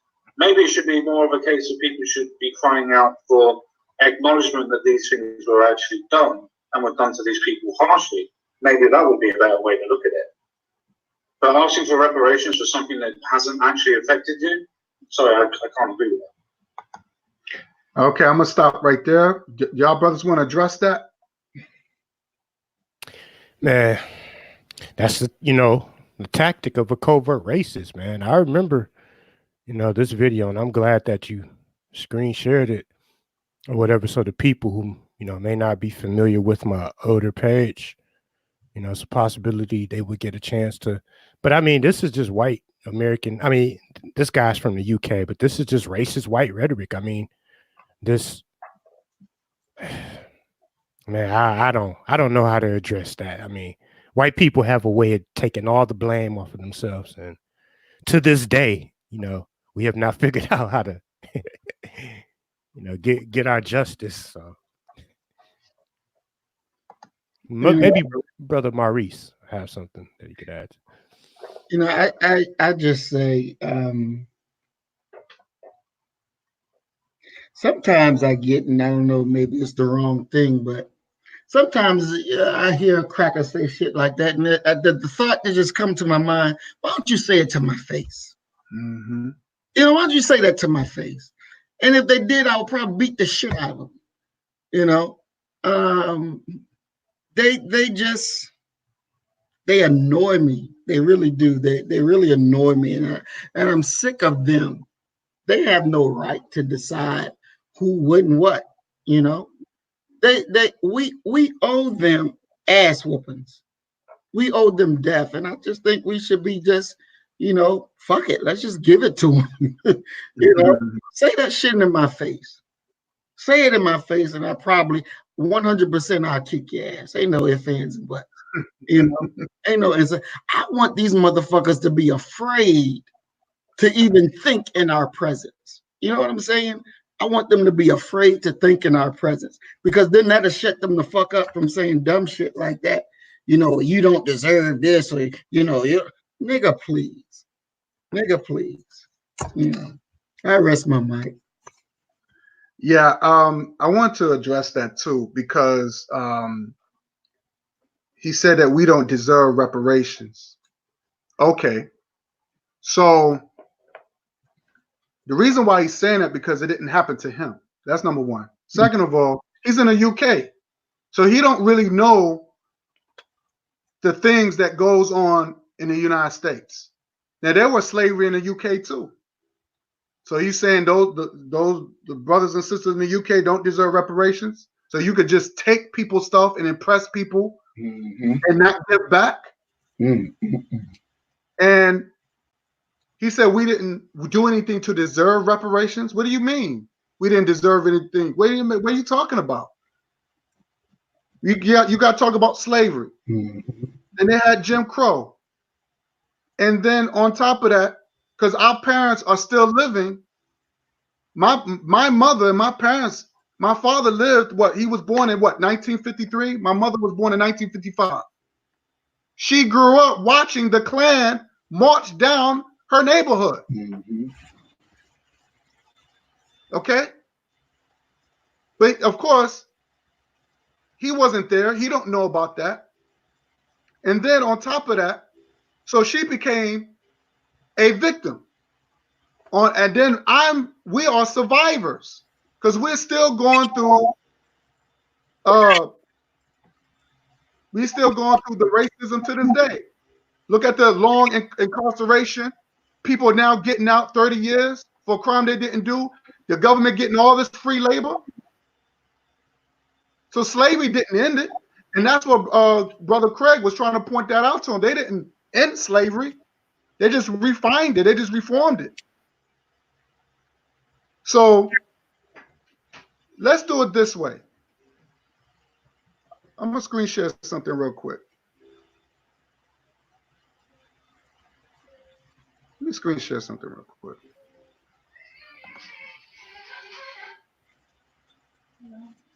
Give me 1 second. Give me 1 second.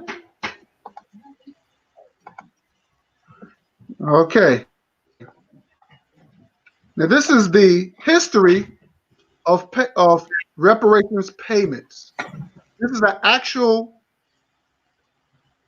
payments that was given to everybody else except us.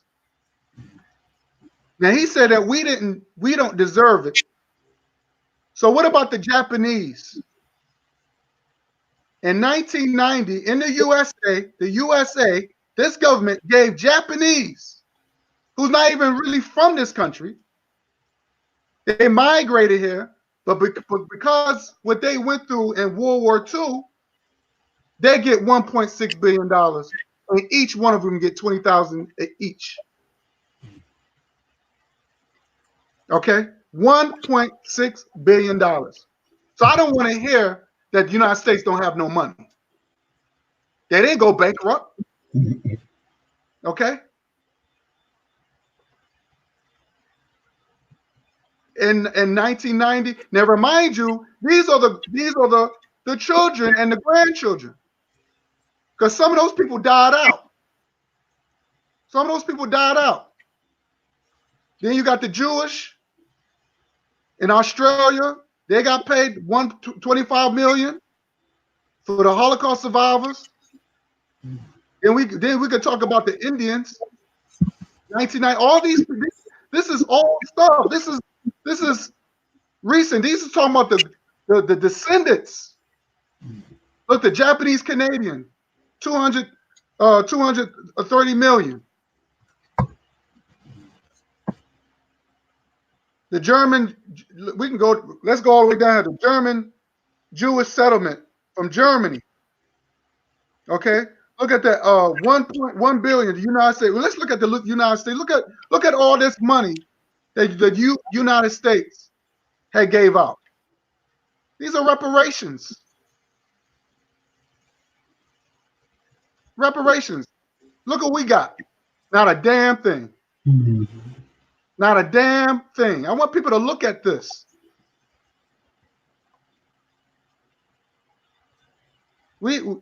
So he didn't say so basically they deserve it, but we don't deserve it. He never said, well, I don't think the Japanese deserved it either, but they got it, but I don't think they deserved it. You know, World War II was a long time ago. So this that kind of pissed me off when he said that. And like Brother Craig said on the video, he didn't have no compassion. He didn't have no compassion. But I'm gonna show you. I'm gonna play you something else. What this white person did, and I'm gonna show you the coonery that this Looney Tune did, just to prove that he didn't even take up for Brother Craig. I'm gonna show you this.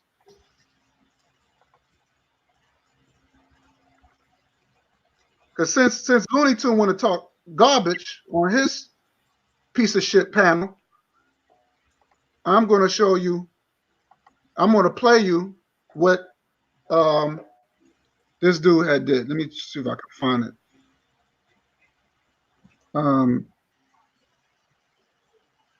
Okay, I think it was around here. Okay. 1 second.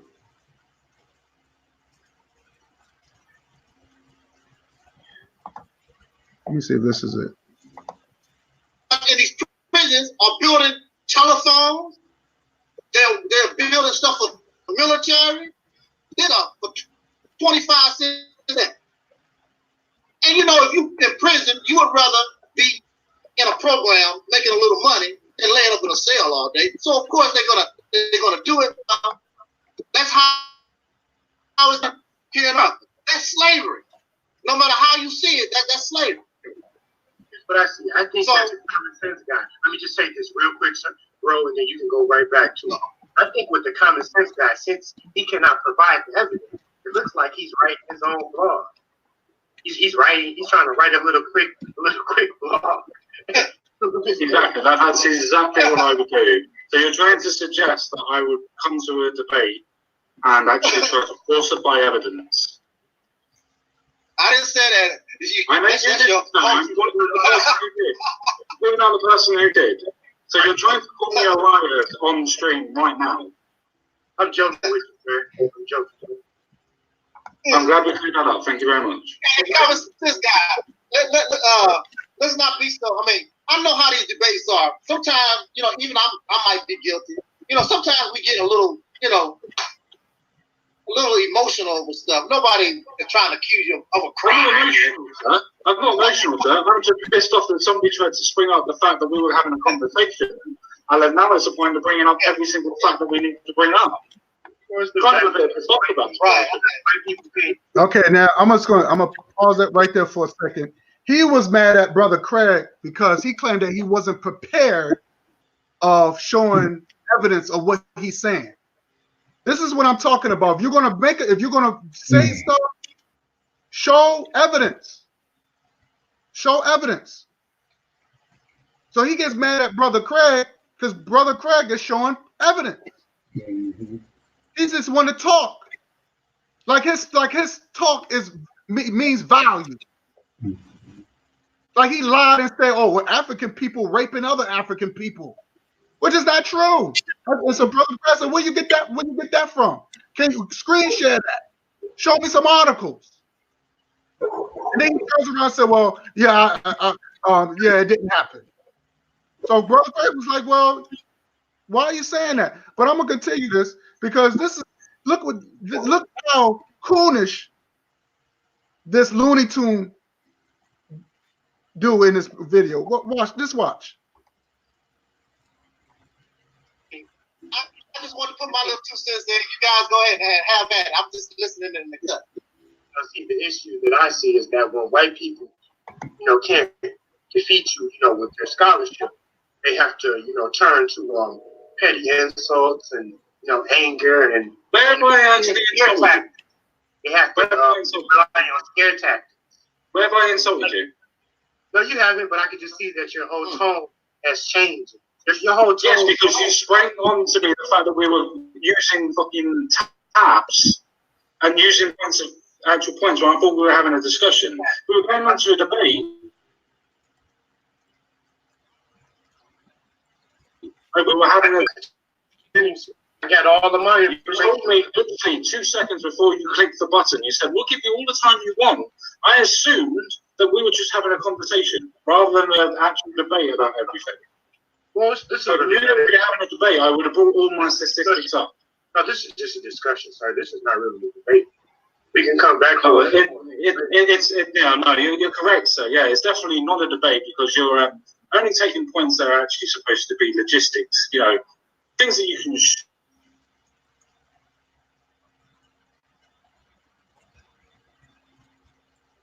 Show. Okay, rather than trying to do one-upmanship. I understand and I expect the cop. I understand that you're copping out and you can't handle the heat. So, hey, I respect you.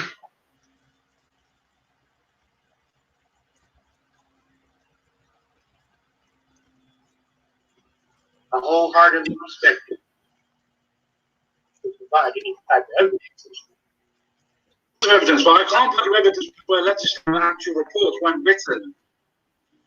I can go back to I can go back to about 1980s. I can't go back any further. Do you have any documentation that you can screen share? What for going back to about 2004? I can, yes, but I can't go back any further.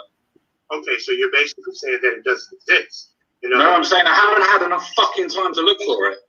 See, I can tell you. Something, Brother Craig, can I say something real quick? Watch this. Go ahead. This is what I want to say. I think the problem here is the common sense guy feels as though he was prepared for this type of And Tyleek don't know what the hell he's talking about. I'll tell you that right now. If you wanted to say that you can prepare or whatever, but you didn't actually specify and make it very clear, you need to have your facts together, your tabs and things of this nature, so he could be prepared to bring what he thought that he might need to bring. I think that's the problem here. That's his frustration. So really, he's looking at this as just a simple discussion, just like what we did on my platform. You don't have to bring tabs and books and DVDs. You don't have to do all that. Yeah, no, if you're looking for evidence, then you have to allow somebody to properly prepare. And in your case, it would seem as though a day is not. You guys scheduled this too soon. So give him a week and give yourself a week, and then y'all come back. Then he has all his information. You have all yours. Then you can have this type of discussion. But right now, the frustration part of the whole thing, and we want to be fair to the common sense guy, he feels as though he was not able to properly prepare for this what he thought was going to be a discussion. That's the problem. Yeah, but Am I correct? That's straight bullshit right there. I got my information 20 to 30 seconds. If it's not something that I read, I just put a little small, quick presentation together to take 30 seconds to it. This is not any type of Oh man, you echo. So I want to just play that. And Brother Craig was on point. He said, it doesn't take you no time to just type up some information. Mm-hmm. And you see how he was cursing at Brother Craig? Mm-hmm. He didn't show no respect. And you saw the coolness of that clown. He didn't even take up for his brother. But that's that Aboriginal bullshit. Excuse my language. I really don't want to curse on him. But that's that Aboriginal mentality. Because they don't believe of protecting their own. They love the enemy. He didn't protect. He knew Craig from day one. He barely knew that dude.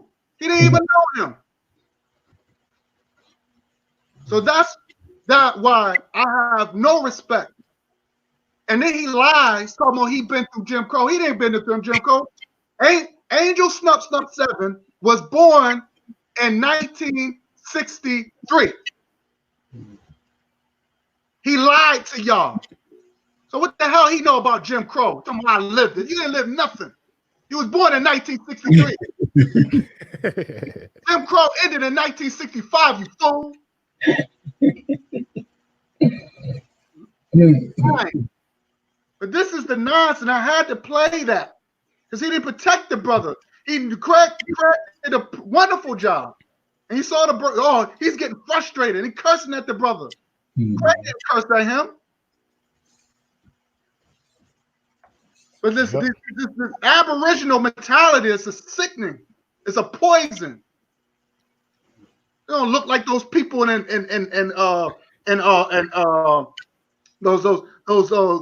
people that looks like in Australia. My people don't look like that. I don't care what nobody say. Oh, they black, yeah, okay. But they said Tina Marie was black too. Our people are beautiful people, and I showed that. So let's kill that noise. When they talk about Aboriginal, they talk about those people from Australia. This is the reason when you go on YouTube, you just type in Aboriginal people and African people, and you'll see the difference. And see, we got to stop doing that. See, because he's from the UK, and he's telling us that the people in the United States don't deserve reparations. Now, he's in the UK. It's a disgrace and disrespectful. And that loony bin punk did not stand up for his own brother. And then he come up with a video talking about we can recruit white folks if they want to join, for our cause. He says this. So he's on a mission. So I'll tell you one thing. You come over here, you mess with us, we're going to do what we got to do. Stay your Aboriginal ass over there. You want to be Aboriginal? You stay your ass over there. We are native to this planet. Because we're claiming the whole planet. Yes, we have mutated. We have mutated because of the climate change. But once that mutated change, then that's done. That's a done deal. You can't no longer still be African if you mutated. The DNA changes. That's why people need to learn science. Then people took science. But then people in Alcoa, they don't believe in science. They don't believe in genetics. So we got to stop that. Talking about Alcoa, oh, I'm pro-education. Okay, you're pro-education, but you don't believe in science. How's that work? Then he's faceless. You know what? Why don't you take your faceless ass and go battle Jason Black? Go battle him. Jason Black. Let me tell you something. But I don't like Jason Black either. Number one, he don't show his face, and he has a hatred for sisters. Yes, he does. How he talked about Cynthia G like that, like she's some dog, talking about her makeup and her hair. That's like a homosexual would do. Why don't you go and attack him? See two faceless people battle each other. Why don't you do that? I don't have no respect, and I want anybody to get in contact with Jason Black. I will battle his ass too. Right on. Right. Right. That's right, big bro. That is right. You know, I want to say this too, because yesterday being on that panel, and you know, me driving, and when I heard Brother Bakari come on after I stopped, I was so happy. I was so proud. And I told Brother Bakari, I was like, bro, I was so proud of you. Because I didn't know that he was going to be on. And he was on. And I definitely knew that once the damn thing started, once the thing started, that pretty much I'm probably by myself. But Brother Bakari was there, and he came in like a roaring lion. And I was very proud of what he did and what he was about. It wasn't a debate. It was on Alquan's channel. But it wasn't scheduled as a debate. It was supposed to have been a regular conversation that turned out that it wasn't. They had laid a trap and expected us to fall in it, but we didn't fall in it. But I was very, very proud of Brother Bakari from coming in and doing what he did.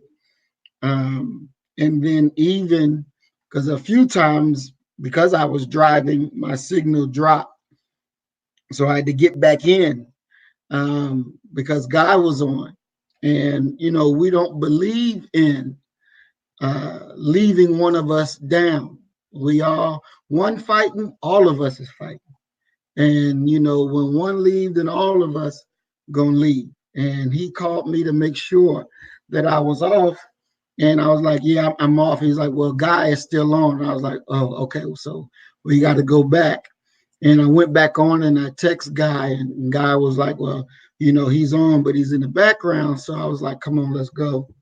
I'm gonna go ahead and jump off. So we got off. But that's love, that's love. What we just witnessed, how Tylik let that cracker cuss at Craig and then take the crackers back. Mm-hmm. Take the crackers back over your brother that that's supposed to be on your team. And you do him like that. That's crazy. That's not loyalty. That's not love.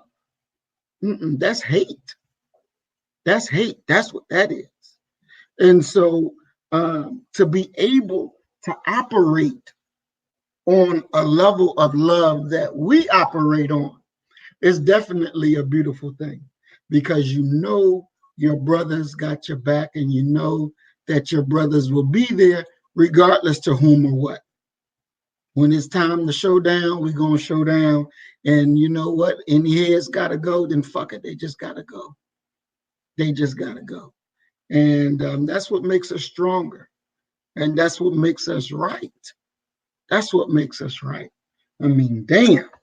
You on live air, you picked a cracker over your brother. I don't know how people that ride with that idiot can even stand that. Because I just don't see it. I don't see it. I could never do that. I could never do that. Ain't no way in the hell.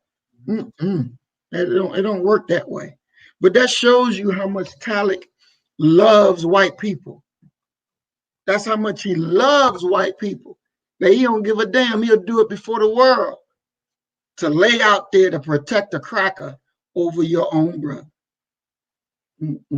That's why death should find him and should find him fast. Because in my estimation, he's not worthy of life. He's really not. He's not worthy of life. And I tell you this too, because when we take over our city, that gives us subpoena power. That gives, you control a city, your legal person, they can write subpoenas. So shit, we're gonna have court. We're gonna have court. Trust and believe. We're gonna have court. We'll issue subpoenas and have our police come pick your ass up. So you better prepare. You better prepare. See, people think that this is just a game. This ain't no game. Not with us. This ain't no game. The day of reckoning is coming. It's coming. Right before you know it, it's coming. And you better be prepared for it. Because we're going to reward our friends, but we're going to punish the hell out of our enemies. Trust and believe. This is a new day. This is what Black Power is all about. And Malik Zulu Shabazz Esquire, you can go to hell your goddamn self. You can go to hell your goddamn self. I don't know who you are, but if you want to understand what real power is, you should learn. You should learn from us. You should learn from us about what real power is, what real love is, what real friendship is, what real honor is. And I guarantee you, you'll be a better man than you are right now. That's for sure. Because we don't run. We don't run from the enemy, and we don't run from anybody. We stay our ground. And I rest my mic. All right. All right. So we're just going to do our last statement. Oh, Craig, you want to respond? Oh, no. We can go ahead and I mean, hey, I'm not even going to respond at this point. Right. You know what I'm saying? Just go ahead and do what you were about to do. Yeah. Just do your last. We're about to close out. So any closing statements, and then we go with Maurice and I'll close out. Okay, yeah. Well, I would just like to say first and foremost, thank you for having me on the panel. And unfortunately, my old channel got shut down, so I've been kind of just trying to take a break and just laying low. But I want to get back, to the point to where I start consistently, doing more live streams, making more videos, putting more information out. And, so I'm definitely going to be inviting you brothers, to the platform, to speak on just various issues. I wish I had some of my old videos. I really do. But unfortunately, they got deleted when my whole channel was closed, because we already know about YouTube censorship and what's that all about. It's definitely, they don't want, the Black voice to, be heard, and they classify, just defending and talking against injustices as being hate speech. So I'm probably going to begin at least once a week doing a live stream or whatever. And you brothers are definitely welcome to come and participate, man. I would like to have that, the extra insight, man, because you brothers are really sharp, and you look at things from a totally different perspective when it comes to attacking certain issues that I do. And you even, stir up the pot within myself to even look at things in a totally different way. So, yes, sir. And I would, whenever you brothers are going live or whatever, as long as I'm, available, man, I definitely would join in, man, and participate in the discussion. I'll help you brothers, build your platforms up, for sure. So much respect to everybody, in the listening audience and, the comment section. And, this is a very, very well-needed discussion concerning, this Aboriginal movement. I was hoping one of these Abos would come and join the panel or whatever, so we could have a quick discussion with them. But I guess they tucked their tail between their legs, and they want to just stay in the comment section today. So we'll just take that as a victory. Mm-hmm. We'll take that as another victory. But I'm on the side of truth. I'm on the side of truth, real truth. If anybody out here, excuse me, clear my throat, but if anybody out here has evidence that my direct lineage or my direct heritage is on, the continent of North America, I mean, the continent, the Americas, however,